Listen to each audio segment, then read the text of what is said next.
तो जो भैंस नहीं दूध देगी उसको बेच दे, चूंकि भैंस बेचने पर पाबंदी नहीं तो लोग बेच दे रहे हैं। कहाँ बेच दे रहे हैं? भैंस छोड़ के देखिए ना फिर। मैं कह रहा हूँ गाय बेचने पर पाबंदी है तो किसान क्या करेगा? बूढ़ी गाय बेचने पर नहीं पाबंदी है, गाय को काटने पर पाबंदी खाने है। के बाद सब छोड़ रहे तो हैं। गाय जब बूढ़ी हो जाएगी तो उसको खरीदेगा कौन जब काटने पर पाबंदी ये होगी? नहीं, गाय बच्चा दे दे तो छोड़े लोग। बच्चा छोड़ दो क्या दे?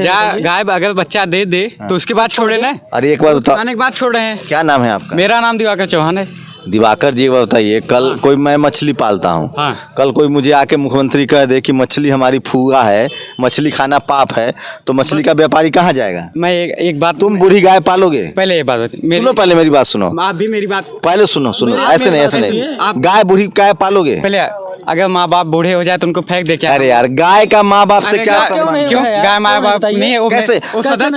वो सदस्य है हमारे भारत में गोवा का नाम सुने हो? क्या गोवा? गोवा, हाँ, भारत में गोवा, केरल का नाम सुने हो? हाँ, वहाँ सब लोग गाय खाते हैं। हम हिंदू धर्म के हैं, हमें गाय नहीं खाते।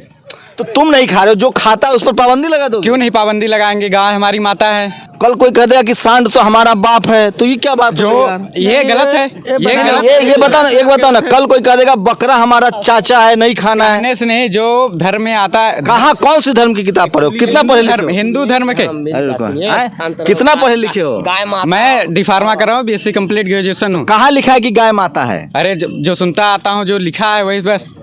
अरे तो गाय, बस आप मेरी चुप रहो। हमार बाप हैं कि हमार बाप हैं? ये नहीं, आप इधर करिए। हमारा बाप सांड नहीं है यार, हमारे बाप हमारे बाप कहने का है। मतलब- अरे गाय हमारी माता है, गाय एक जानवर है, दूध देती है। मेरा बताइए, अगर हम मेरा- बोलते हैं राष्ट्रहित में हम वोट कर रहे हैं, बस इतना बोल दो आप राष्ट्रहित में वोट कर रहे हैं, तो लोग कहेंगे बस बीजेपी को वोट दे रहा है क्या? अच्छा, जो बीजेपी को नहीं वोट दे रहा है वो राष्ट्रहित में नहीं है? नहीं, वही तो यही मानसिकता है आज यहाँ की। मेरा एक ही, आप अगर किसी को कह देंगे ना हम राष्ट्रहित में वोट किए हैं ना, तो लोग कहेंगे कि बस करिए बीजेपी का वोट है। तो मतलब बीजेपी के मतलब जो बीजेपी को वोट न दे वो राष्ट्र विरोधी है? हाँ, यही मैं कहने लगा हूँ।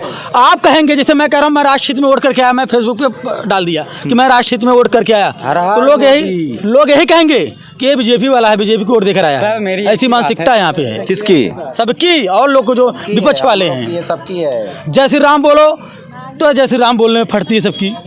मतलब क्या हुआ जय श्री राम? क्यों? मतलब कोई हल्ला अकबरी बोल सकता है, कोई जीसस भी बोल सकता है, जरूरी सब जय श्री नहीं, राम? जय श्री राम हमारे भगवान है। हिंदू धर्म में। अरे हमारा कोई दूसरा भगवान है तो हमको भगा दोगे? हम कहाँ भगा रहे हैं? तो फिर ये क्यों कह रहे हो? आप बताइए, ये जफराबाद में मुस्लिमों को जाकर देख लीजिए कितना आवास बना है। हाँ। जाकर आप देख लीजिए, अभी सर्वे कर लीजिए आप। अच्छा, और कुछ कहना है? यहाँ क्या कहना है? हम राष्ट्रहित में वोट करेंगे और क्या कहेंगे? हो गई ना बात? हाँ, जो मुझे एक सवाल का जवाब दो, जो बीजेपी को वोट नहीं देगा वो राष्ट्र विरोधी हो गया? नहीं, मैं राष्ट्र विरोधी नहीं कह रहा हूँ। नहीं है। ठीक है, मैं राष्ट्र तो ये तो देखिए यहाँ तो मेरी बात सुनिए, हम जैसे यहाँ बहस हो रही है, हम यही चाहते हैं कि ये वोट के चक्कर में आपसी संबंधों को खराब न किया जाए और शांति से वोट। क्या ये लोग डरा रहे हैं आप लोगों को? न डरने की कौन सी बात है? डरने की बात नहीं है। आप लोग, इन लोग तो गाय के नाम पर वोट करें, आप लोगों को क्या लग रहा है? हम लोग विकास के नाम पे वोट कर रहे हैं। विकास होना चाहिए, ना शिक्षा होना चाहिए, रोजगार होना चाहिए। मैं शिक्षा और रोजगार पे वोटिंग कर रहा हूँ। तो ये देखिए, ये बीजेपी के जो कार्यकर्ता हैं वो उत्साहित तो हैं, उनमें देखिए वोकल हैं वो लोग। और ये बताओ यार भाई साहब, तुम बी फार्मा कर रहे हो? जी। अब पूरा नाम क्या है? दिवाकर चौहान। तो एक बात बताओ दिवाकर, हाँ। इसी देश में पूरा नॉर्थ ईस्ट, पूरा केरल, पूरा गोवा सब गाय खाता है, वहाँ बीजेपी की सरकार है। जी, तो पता है मणिपुर में बीजेपी की सरकार है। देखिए सर, जहाँ हम रहते हैं वहाँ के लिए हम जिम्मेदार हैं। तो तुम एक बताओ ना, तुमको नहीं खाना है तो मत खाओ, लेकिन जो खाएगा उसको मार दो। देखिए, आप क्या बोल रहे हैं कि अगर गाय बुजुर्ग हो गई तो छोड़ देते? क्यों छोड़ देते? माँ बाप बुजुर्ग हो बता, अरे माँ बाप का संबंध गाय से कैसे यार? यही तो समझा रहा ये नहीं। हूँ। गाय में, सुनो मेरी बात, मैं गाय पालता हूँ, गाय मैं बेच लूंगा बाद में मेरा मन होगा तो। जब नहीं कैसे जहर भर दिया गया है लोगों को दिमाग में। ये सही है। अरे गाय कैसे तुम्हारी माता है? तुम गाय से पैदा हुए हो। मैं तो आज तक गाय नहीं छोड़ा। मेरे पास भी कितना तो तुम्हारे घर पर सब बुरी गाय बनवा दे? बनवा दीजिए, हैं? बनवा दीजिए। खिलाओगे? जितना आवश्यकता रहेगा, जितनी मेरी कैपेसिटी उतना मैं खिलाऊंगा। ये एक बात बताओ, जब आदमी गाय दूध नहीं देगी तो गाय का क्या करेगा? अरे खिलाए उसको। अच्छा, मतलब बूढ़ी गाय लोग पाले? हाँ, अवश्य। तो योगी जी कितना गाय पालते हैं? अरे बहुत गाय दिए थे, खर्चा दे रहे हैं। योगी जी दिखावा ज्यादा करते हैं, सामने कैमरा जब तक जाएगा नहीं तब तक गाय के पास बुलाएंगे नहीं योगी जी। गौशाला किस लिए बनवा? और गौशाला में गाय वैसे ही मर रही है। तो स्कूल चाहिए कि गौशाला चाहिए तुमको? हमें सब कुछ चाहिए। नहीं, एक बात बता, अगर मान लो दो ऑप्शन है, एक स्कूल का और एक गाय का, गौशाला का, तो तुम क्या बनवाना चाहोगे? देखिए, नहीं सुनो, सवाल मेरा है, सवाल तो सुनो। अगर एक स्कूल का ऑप्शन है, 1 लाख रुपया है, एक स्कूल बन सकता है या एक गौशाला बन सकता है, तुम पहले क्या बनवाओगे? मैं तो वैसे पहले स्कूल चाहूँगा, और दूसरी बात, अगर गौशाला। अच्छा, एक बात और सुनो, एक बताओ, तुम पुजारी बनना पसंद करोगे, गौ सेवक या इंजीनियर डॉक्टर? मैं इंजीनियर बनना चाहूँगा। तुम अपना इंजीनियर बनना है, तुमको स्कूल खोलना है, गाय तुम्हारी माता है। अरे दोनों क्यों? इंजीनियर बन जाऊँगा तो गाय नहीं पालूंगा? ये कहा ওয়াজাহাক্কাল বাতিল চলে গেছে মিথ্যে ইন্নাল বাতিল নিশ্চয় মিথ্যে কানা যাহুকা চিরদিন মিথ্যে। मेरा नाम प्रसाद वेर्नेकर है। नमस्कार नाइक साहब। मेरा सवाल यह है कि कौन सा धर्म, किताब या जाति ये इजाज़त देती है कि मासूम जानवरों का कत्ल किया जाए, I mean to fulfil his hunger और taste. Like in case of Muslim, you celebrate Bakri Eid which favours killing of goats, I mean as a means of festival. I mean, hearing to your comments on Islamism and other religions, what I understand is your religion favors this festival in a more spirited manner, because Hinduism doesn't do so. They don't believe in killing goats, but accept that there are non-vegetarians who prefer eating chicken and goat and others. But does Islam favor this thing? भाई साहब का बहुत अच्छा सवाल है। भाई साहब ने पूछा है पहले कि कौन सा मज़हब है जो मासूम जानवरों को कत्ल करने की इजाज़त देता है। फिर उसने कहा कि इस्लाम में आप जानवर का कत्ल करते हैं, आप नॉनवेज खाते हैं, हिंदू धर्म में इसकी ममानियत है। आपका सवाल है कौन सा मज़हब। पहले मैं इस्लाम का जिक्र करूँगा, बाद में इंशाअल्लाह दिगर मज़हब का भी जिक्र करूँगा। जहाँ तक कि इस्लाम का सवाल है, एक मुसलमान बहुत अच्छा मुसलमान रह सकता है प्योर वेजिटेरियन बन के भी। इस्लाम में ज़रूरी नहीं है कि आपको नॉनवेज खाना चाहिए, फ़र्ज़ नहीं है। और आप जानते हैं कि ये हमारा दूसरा कॉन्फ्रेंस है इस बड़े मैदान में, सुमैया ग्राउंड में।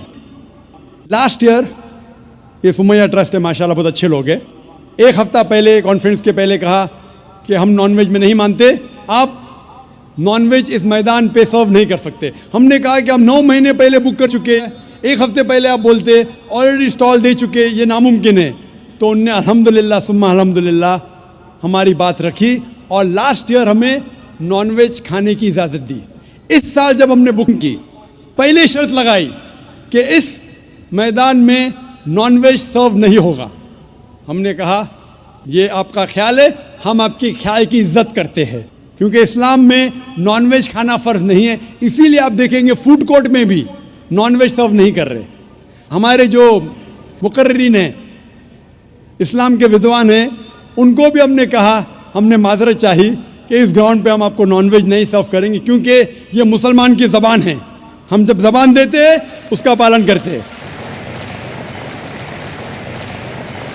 आपका सवाल, जैसे मैंने कहा कि मुसलमान को नॉनवेज खाना फ़र्ज़ नहीं है, लेकिन क्योंकि अल्लाह सुब्हानहू व तआला ने हमें इजाज़त दी है। कुरान मजीद में लिखा है सूरह माइदा सूरा नंबर 5 आयत नंबर 1 में कि वो जानवर जो आपके लिए हलाल है, 4 पाँव के, जो आपके लिए हलाल है, उसको आप खा सकते हैं। लिखा है सूरह नहल में सूरा नंबर 16 आयत नंबर 5 में भी कि वो जानवर जो आपके लिए हलाल है उसका गोश्त आप खा सकते हैं। ये लिखा है सूरह मोमिनून में सूरा नंबर 23 आयत नंबर 18 में भी। कई जगह लिखा है कि आप हलाल जानवर का गोश्त खा सकते हैं। जब कुरान मजीद में हमारे खालिक, हमारा रब, हमारा अल्लाह सुब्हानहू व तआला परमिशन देता है तो हम क्यों ना खाएं। आज की साइंस ये कहती है कि वेजिटेबल्स में टोटल प्रोटीन नहीं है। हमारा जो जिस्म है, इंसानी जिस्म, इसके अंदर 8 अमाइनो एसिड्स नहीं बनते।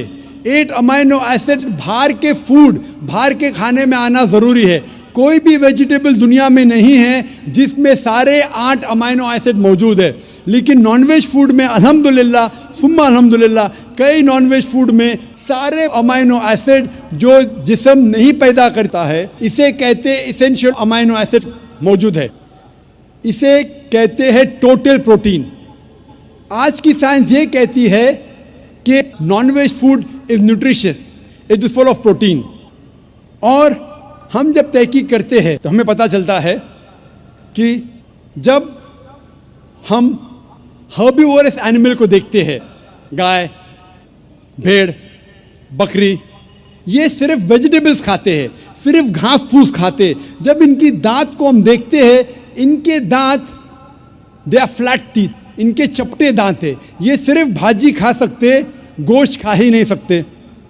जब हम मांसाहारी जानवर को देखते हैं, शेर बब्बर, चीता, हम देखते हैं इनके दांत को जब देखते हैं, इनके दांत नोकीले है, कैनाइन टीथ।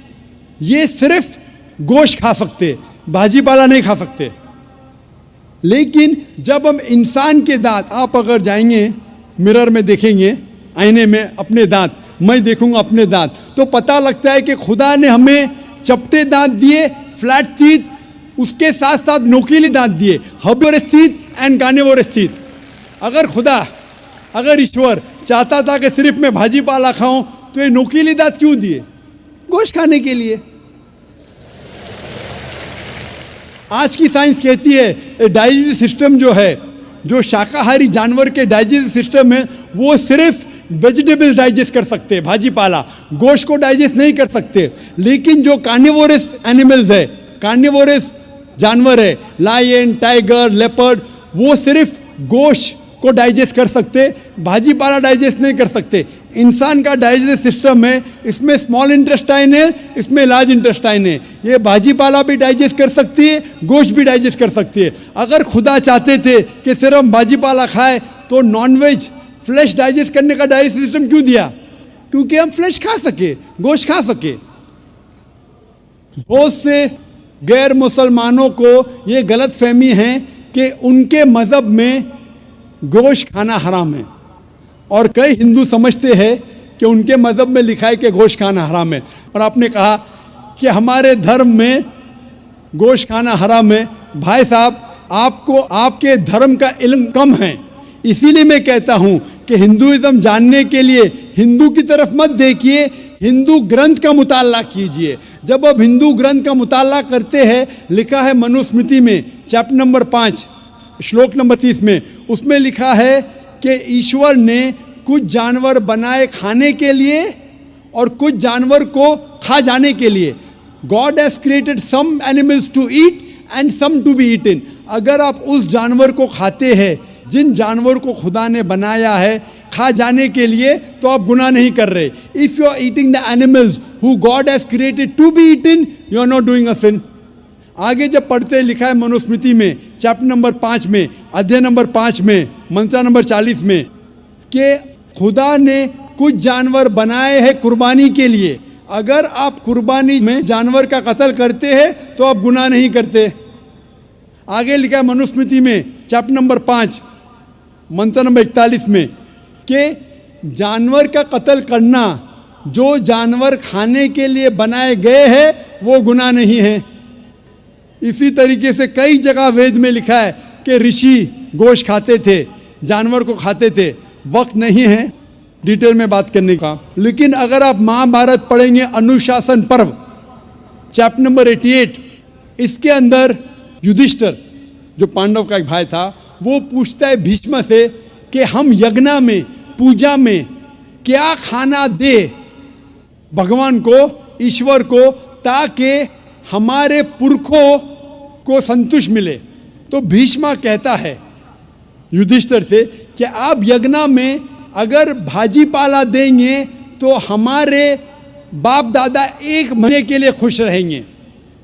अगर आप मच्छी देंगे 2 महीने के लिए, अगर आप खरगोश देंगे 3 महीने के लिए, अगर गोश्त देंगे तो 4 महीने के लिए, अगर आप बेकन देंगे तो 5 महीने के लिए, अगर परिंदे का गोश्त देंगे तो 6 महीने के लिए, अगर हिरन का गोश्त देंगे तो 7 महीने के लिए। पूरा मेन्यू है माशाल्लाह, बड़ा मेन्यू है।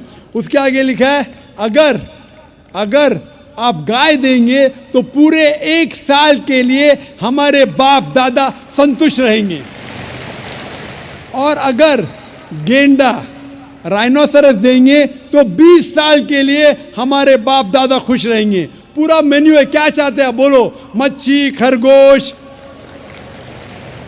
क्या चाहते हैं बोलो? ये आपके ग्रंथ में लिखा है, मेरे ग्रंथ में नहीं। हमारे ग्रंथ में सब चीज खाने की इजाजत नहीं, सिर्फ वो चीज जो हमारे लिए हलाल है। इसी तरीके से बाइबल में भी लिखा है आप गोश्त खा सकते। अक्सर धर्म की किताबों में लिखा है कि आप गोश्त खा सकते हैं। आप मेरा अगर एक डिबेट देखेंगे जिसका मौजू था, is eating non vegetarian food permitted और prohibited for a human being? क्या इंसान के लिए गोश्त खाना हलाल है या हराम है? और मैंने डिबेट किया था एक जैन के साथ जिसका नाम था रश्मिबाई झवेरी। वो इंडियन वेजिटेरियन कांग्रेस का सदर था, प्रेसिडेंट था। वो दुनिया भर घूमता है बताने के लिए कि नॉनवेज हराम है, और उसने मुझे चैलेंज किया। मैंने कहा भाई आपस में बैठ के बात करेंगे? नहीं, पब्लिक में चैलेंज किया, डिबेट करेंगे। मैंने कहा अच्छा आ बेल मुझे मार। तो मैंने कहा ठीक है भाई, पब्लिक में। बोला मैं लोग को लेके आऊँगा। मैं बोला लेके आओ। तो पाटकर हॉल के अंदर 1998 में तकरीबन 10 साल पहले डिबेट किया। वो देखेंगे सारी डिटेल्स है। लेकिन हिंदू मज़हब की किताब में ये लिखने के बाद कि गोश्त खा सकते, फिर भी कुछ हिंदू शाकाहारी क्यों हैं, वेजिटेरियन क्यों है? क्योंकि वो मुतासिर हो रहे थे बाकी फ़लसफ़े के साथ जिसमें कहा गया है नॉन वायलेंस। और कुछ जैन मानते कि ईटिंग नॉन वेज इज़ हराम, इज़ प्रोहिबिटेड। और हम जब पूछते क्यों जानवर का गोश्त खाना हराम है, तो वो कहते हैं कि घास और भाजी पाला के अंदर ज़िंदगी नहीं है, जानवरों में ज़िंदगी है। जब आप कोई ज़िंदगी लेते हैं, किसी का कत्ल करते हराम है। आज साइंस तरक्की करने के बाद पता चलता है कि वेजिटेबल्स में भी जान है, भाजी पाला में भी जान है। तो वो ज़रा अपनी फिलॉसफी को तब्दील करते। ठीक है, हम जानते हैं कि वेजिटेबल्स में जान है, लेकिन वेजिटेबल्स डोंट फील पेन, वो दर्द को महसूस नहीं करते। जानवर दर्द को महसूस करते, इसीलिए वेजिटेबल्स खाना गुनाह नहीं है, जानवर को खाना गुनाह है। अभी साइंस तरक्की करने के बाद हमें पता लगता है कि वेजिटेबल्स को भी दर्द होता है, लेकिन ये दर्द इंसान को सुनाई नहीं देता। वेजिटेबल्स भी अफसोस करते हैं, वेजिटेबल्स भी रोते हैं, लेकिन हमें सुनाई नहीं देता। तो अभी उनका फ़लसफ़ा बदल गया। वो कहते हैं अच्छा ठीक है, मानते हैं कि वेजिटेबल्स में जान है, वेजिटेबल्स को दर्द महसूस होता है, लेकिन वेजिटेबल के पास तकरीबन 3 सेंसेस है, जानवर के पास 5 सेंसेस है। इसीलिए जानवरों की जान लेना बड़ा गुनाह है बनिस्बत वेजिटेबल्स की। मैं कहता हूँ सिर्फ डिबेट के तौर पे, argument, for sake of argument, मैं आपकी बात मानता हूँ। क्या वेजिटेबल्स के 3 सेंसेस है और जानवर के 5 सेंसेस है? मैं उस शख्स से सवाल करता हूँ कि मान लो आपका छोटा भाई गूंगा और बहरा पैदा होता है, वो सुन नहीं सकता है, बोल नहीं सकता। जब वो बड़ा होता है तो एक इंसान आपके छोटे भाई का कत्ल करता है, क्या आप जाके जज से कहेंगे मी लॉर्ड इस कातिल को कम सज़ा दो क्योंकि मेरे भाई के पास 2 सेंसेस कम थे, वो सुन भी नहीं सकता था और बोल भी नहीं सकता था? आप उल्टा कहेंगे मी लॉर्ड जज इस कातिल को डबल पनिशमेंट दो, डबल सजा दो, वो तो मेरा भाई मासूम था, बेचारा सुन भी नहीं सकता था और बोल भी नहीं सकता था। इस्लाम में 2 सेंसेस कम या ज़्यादा के वजह से कोई खाना हराम या हलाल नहीं होता है। जो चीज़ आपके लिए तैयब है वो आप खा सकते हैं। इसी तरीके से कई वजह। लेकिन अगर कोई नॉन मुस्लिम मुझसे ये कहता है कि मैं वेजिटेरियन हूँ, मुझे कोई गिला शिकवा नहीं, आपको नॉनवेज पसंद नहीं है आप मत खाइए, लेकिन कोई नॉन मुस्लिम कोई गैर मुसलमान, कोई हिंदू मुझसे कहता है कि आप जानवरों का कत्ल करते हैं, वो गुनाह है, तो मैं उनसे कहता हूँ इस बात को मैं तस्लीम नहीं करता हूँ। आप अगर गोश्त नहीं खाना चाहते हैं, मैं आपसे खुश हूँ। अगर हिंदुस्तान में सब गैर मुस्लिम गोश्त खाने लगेंगे तो गोश्त का भाव बढ़ जाएगा। तो मुझे कोई गिला शिकवा नहीं अगर गैर मुस्लिम गोश्त नहीं खाते, लेकिन अगर मुझसे कहते हैं कि गोश्त खाना गुनाह है तो मैं ये जवाब देता हूँ। अभी आपको संतुष्ट हो चुका होगा कि साइंस के मुताबिक, आपके मज़हब की किताब के मुताबिक, कुरान के मुताबिक गोश्त खाने की इजाज़त है सारे इंसान को। Hope the answer the question.